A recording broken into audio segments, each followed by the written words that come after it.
gente sempre aprendendo. E a gente que já teve a oportunidade de ensinar, continuará ensinando, que Jesus Cristo tem duas naturezas. Uma natureza está confirmando a outra. A Bíblia confirma as duas naturezas de Jesus. A primeira natureza é de João capítulo 1, versículo 1, que está falando da natureza divina de Jesus. No capítulo 1, versículo 1, claramente está revelando essa esfera divina quando diz que Cristo era o Verbo, e o Verbo estava com Deus, e o Verbo era Deus. Mesmo livro de João, no capítulo 1, no versículo 14, confirma a segunda esfera de Cristo, quando encarna, e o texto bíblico diz que o Verbo, que era Deus, está se fazendo carne e está habitando no meio de nós. Então Cristo tem duas naturezas, a natureza divina e a natureza humana. Negar uma dessas naturezas é fazer da crença uma crença herética. O agnosticismo é uma crença que nega a natureza humana de Jesus, apenas acreditando que Cristo é um Deus. Isso não pode ser confirmado. Outro pensamento é o arianismo, que acredita que o Senhor nosso Deus não tem particularidade divina, ele é apenas um ser humano, ou que ele é apenas divino e não é humano. Mas nós que lemos a Bíblia, que fomos ensinados com o ensinamento correto, precisamos acreditar na verdade. A verdade é que Cristo possui as duas naturezas. Uma natureza divina faz com que ele seja o representante divino, capaz de apaziguar a ofensa eterna. Uma ofensa eterna precisa ser apaziguada por um ser eterno. E para representar um homem que cometeu essa ofensa, ele precisava ser o substituto humano. Logo, o Senhor nosso Deus precisa encarnar.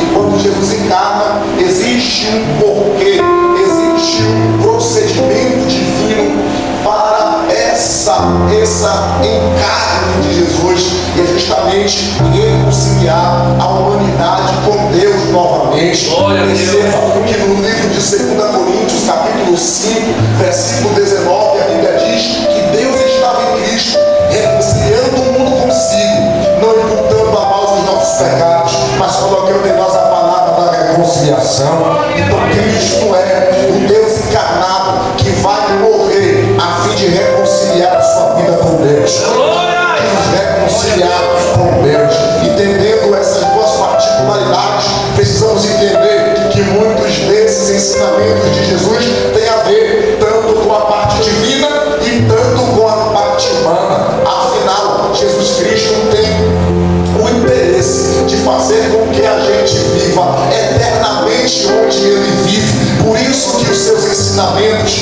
têm muito a ver com a gente, está muito próximo do que a gente tem por cultura. Ele fala de uma forma tão natural, usando as coisas que a gente tem, que parece muito simples, mas ele está falando com a grandeza da eternidade, cada em uma linguagem que a humanidade consegue entender. Se ele falasse com linguagens eternas, se ele se revelasse com linguagens divinas, nenhum ser humano entenderia suas palavras. Por isso que além de encarnar, ele também faz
sabia da onde veio, sabia o que recebeu do Pai, sabia o que veio fazer e sabia para onde ia. Henrique, o que é isso? Ele sabia que veio do Pai, sabia que veio para ser sacrifício único, vicário para a salvação da humanidade, sabia que o Pai tinha colocado todas as coisas debaixo do seu poder e sabia que retornaria para a eternidade. Sabendo disso tudo, a ação que ele faz é a seguinte: eu vou lavar os pés dos discípulos. Ele sabia de onde vinha, sabia o que recebeu, sabia o que veio fazer e sabia para onde ia. Sabendo disso tudo, o que é que ele faz? Vou lavar os pés. Lavar os pés é a ação de um escravo. Todas as pessoas que tinham umas condições um pouco elevadas em sua casa, tinha alguém que lavava os pés, alguém que viria de longe. Pedro, sabendo que essa ação é a ação de um escravo, disse: mestre, vai lavar meus pés? Esse Senhor, que tem letra maiúscula no grego, é Kyrios, indicando que ele é o Senhor eterno. Ele é eterno e está tomando atitude de servo. Glória a Jesus. Agora vamos para a aplicação.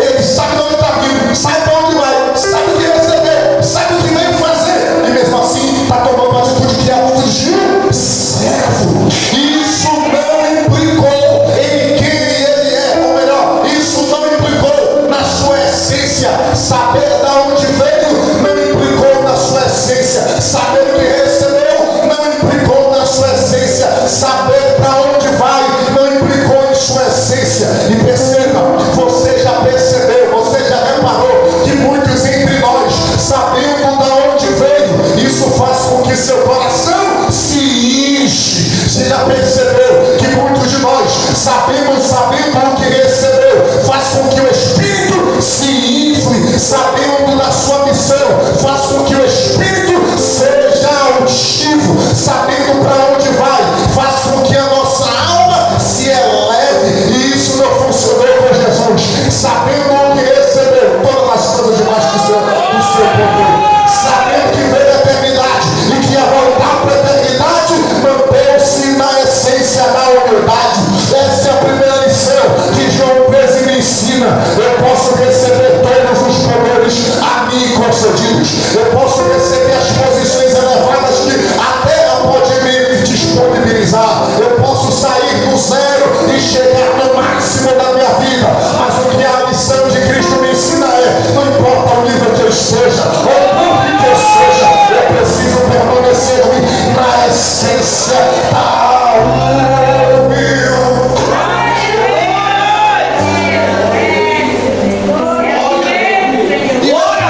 Ele tem todas as coisas debaixo do seu poder, mas prefere agir como um servo.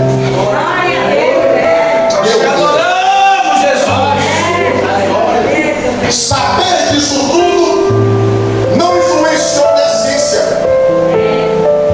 Saber disso tudo não modificou seu comportamento. Saber do que tem, saber do lugar onde vai, saber de onde veio, ou saber de quão importante é a sua missão, não influenciou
pessoa não consegue entender. O que Jesus está fazendo naquele dia não é apenas um ato físico que demonstra apenas a lição de humildade, mas o ato de Jesus em lavar os pés dos discípulos também está aplicando-se a uma questão espiritual. Existem algumas movimentações de Jesus que ao mundo físico parece ser antagônico ao que a gente acredita. Porque para Pedro não é o maior que lava o menor, é o menor que lava os pés do maior. E Jesus aqui está combatendo uma crença ou uma discussão muito grande na mente dos discípulos, porque todos eles queriam saber a todo tempo quem era o maior. E Jesus precisa combater esses pensamentos, essas discussões na vida, na cabeça dos discípulos. E você percebe que esse sentimento, que esse dever está tão intrínseco no ensinamento de Jesus, que em Lucas capítulo 22 e a partir do versículo 24, olha o que acontece. Houve também entre eles uma forte discussão, qual deles parecia ser o maior. E disse-lhe Jesus: o reino dos gentios domina sobre eles, e os que exercem autoridade sobre eles são chamados de benfeitores, mas vós não sereis assim. Pelo contrário, olha só, pelo contrário, então o que é natural para a terra, no céu é o contrário. Pelo contrário, o maior entre vós seja como o menor, enquanto aqui na terra o maior é o maior, o menor é o maior, lá no céu é o contrário. O menor é o maior e o maior é o menor. E quem governa seja como quem serve. Pois qual é maior? Quem está à mesa ou quem serve?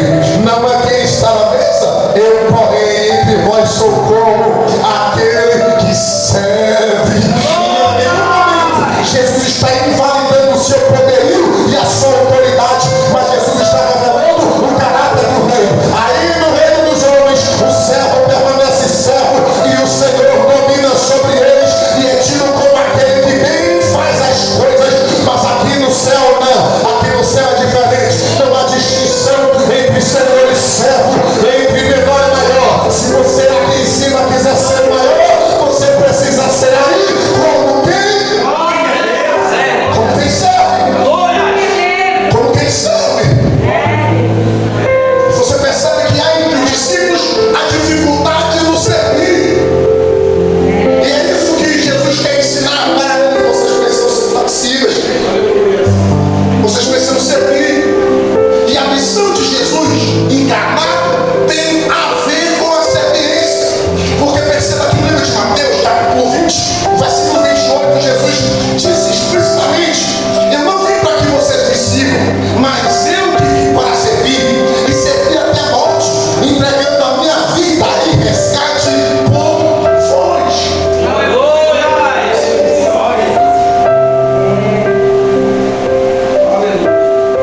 Nós te adoramos, Jesus.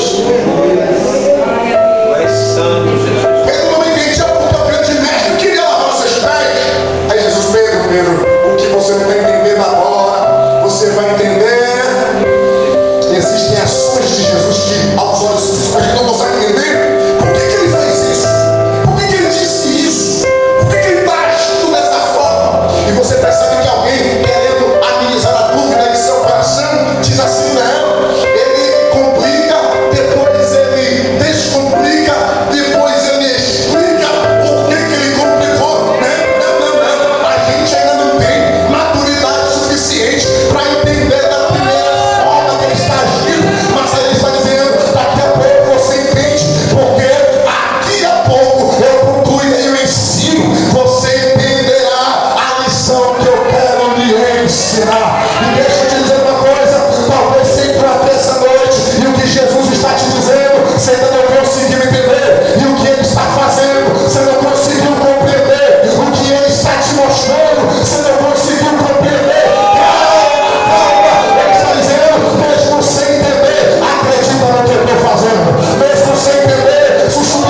percebi que as coisas espirituais que Ele está fazendo comigo, eu não entendia há muitos anos, que eu percebi que eu não entendia porque eu não tinha maturidade suficiente para entender uma linguagem espiritual, para entender uma ação. Glória a Deus. Aleluia. Nós te amamos, Jesus. Glória a Deus. Após isso, Pedro disse: Senhor, nunca que eu vou deixar o Senhor lavar os meus pés, nunca. Não. Jesus olha para Pedro, isso aqui quebrou meu coração quando Jesus disse: Pedro, se você não deixar lavar os seus pés, você não tem parte comigo. Quando eu li isso a primeira vez, eu achei que Jesus estava sendo um pouco ríspido na resposta, mas eu percebi que não. Lembra no capítulo 3, versículo 1, o texto bíblico diz que, sabendo Jesus que era hora de passar desse mundo para o Pai, tinha chegado e, como havia amado seus discípulos, amou até o fim. Então a resposta que Jesus está dando a Pedro tem a ver com o amor que ele sente. Pedro, eu te amo tanto que você precisa ser lavado por mim. Lembra da proposta do Evangelho? Qual é a proposta do Evangelho? Ou melhor dizendo, uma promessa que Jesus fez. Olha, eu vou para o Pai.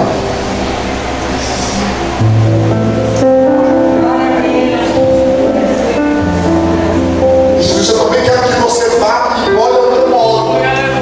Esteja onde eu esteja.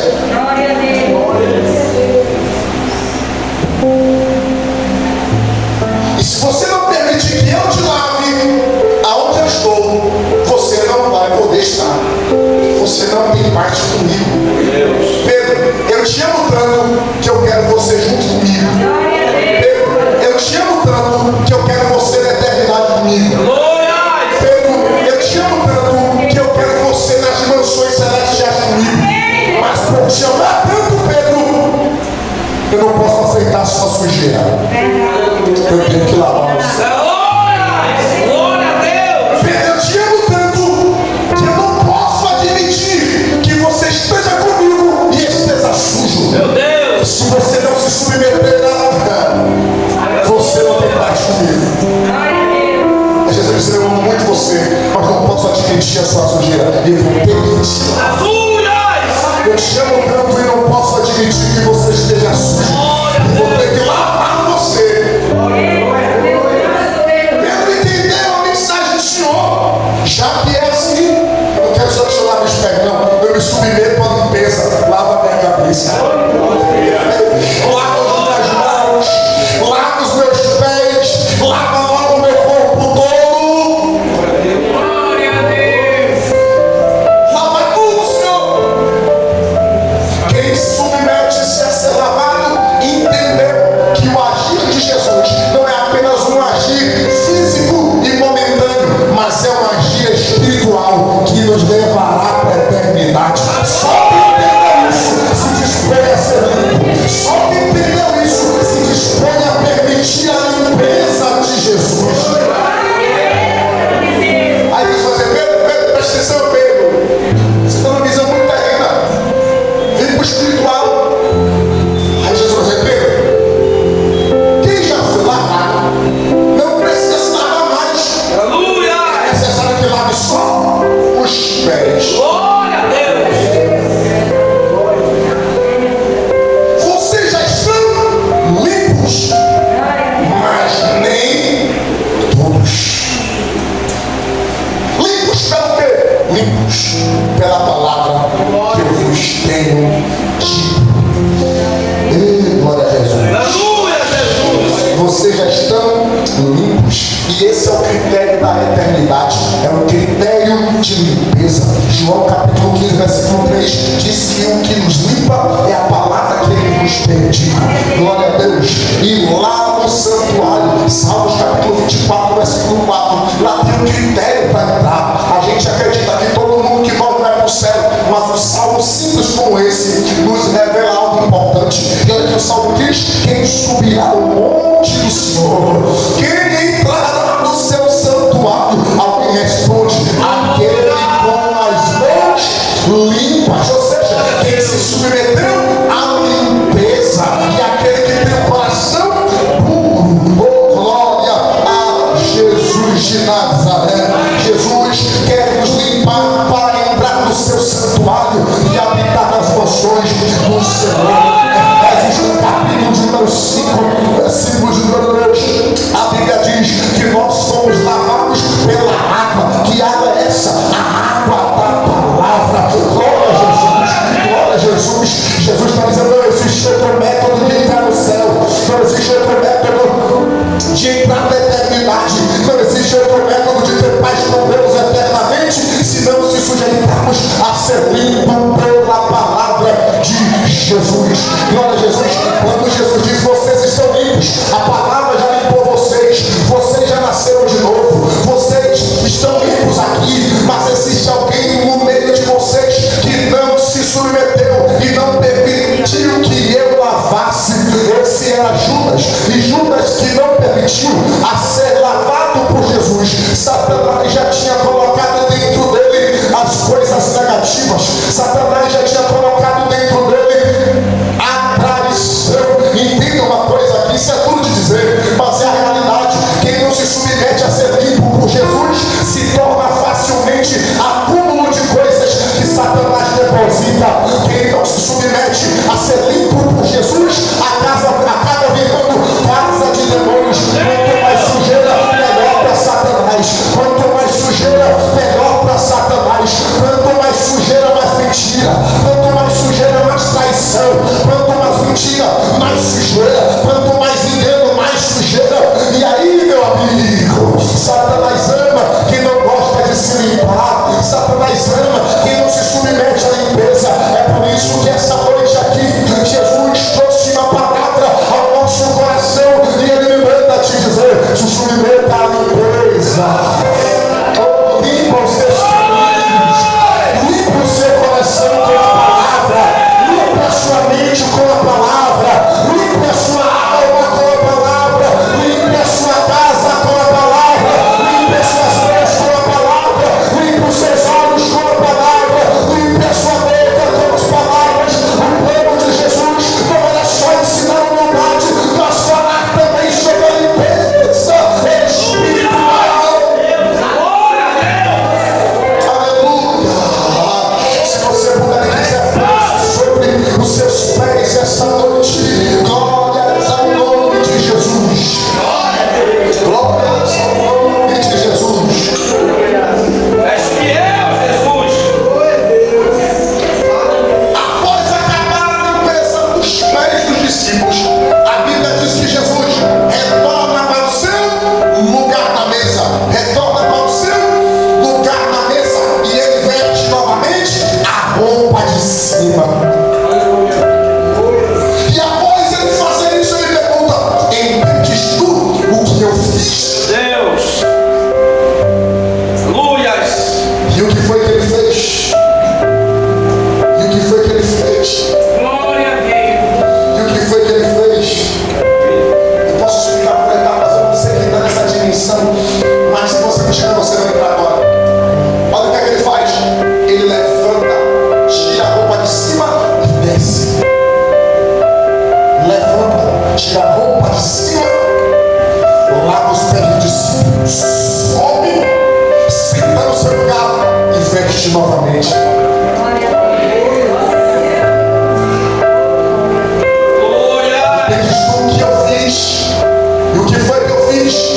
Ele despiu-se de sua glória, Aleluia. tirou a roupa de cima, desceu para lavar os pés dos apóstolos. João capítulo 1, ele encarnou e habitou no meio de nós. Levantou, Jesus ressuscita, Glória, glória a Deus. e é assunto aos céus e recebe a glória que tinha antes da fundação do século. Vestiu novamente a roupa e sentou no seu lugar. Glória a Deus. Entendes tu o que eu fiz? que eu fiz. Eu fiz o que ninguém podia fazer. Eu fiz o que ninguém é capaz de fazer. Eu fiz o que ninguém podia fazer. Eu fiz o que não havia